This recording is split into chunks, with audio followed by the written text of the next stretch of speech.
Plunging down to a scale of fractions of a nanometer, the familiar rules of physics stop working.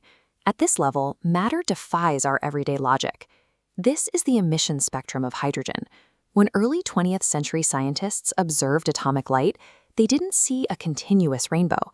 They saw these highly specific, distinct bands of color, separated by complete darkness. To make sense of this data, Niels Bohr proposed a model where electrons circled the atomic nucleus in fixed, highly specific orbits, jumping between them to emit those exact colors. While Bohr's model mapped the data accurately, it remained an empirical description. It charted what the electrons were doing without offering a fundamental reason for why they were restricted to those specific orbits. Physics shifted when Louis de Broglie proposed that particles, like electrons, actually behave as waves.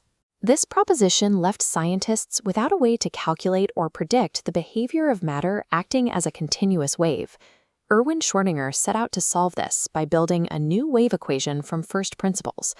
By deriving this equation, Schrödinger aimed to write the underlying mathematical source code for the entire quantum realm. In classical mechanics, total energy is the sum of kinetic and potential energy. Schrödinger adapted this, replacing classical momentum with wavelength. He translated wavelength into a mathematical derivative measuring how a wave's shape changes. Tighter wiggles, higher curvature, correspond to higher kinetic energy. By combining this wave curvature with the potential energy of the particle's environment, Schrödinger produced his famous second-order differential equation. If this equation describes continuous flowing waves, why does it result in the restricted, specific energy states observed in nature? Look at this string anchored between two walls, creating boundary conditions. Pinned at both ends, the string only forms standing waves that neatly fit the distance. Quantum waves must also fit their environment. Patterns that don't satisfy these boundaries cancel out and cannot exist. These boundary conditions are why the quantum world is quantized. The constraints force the system into specific, discrete energy steps, making continuous ranges impossible.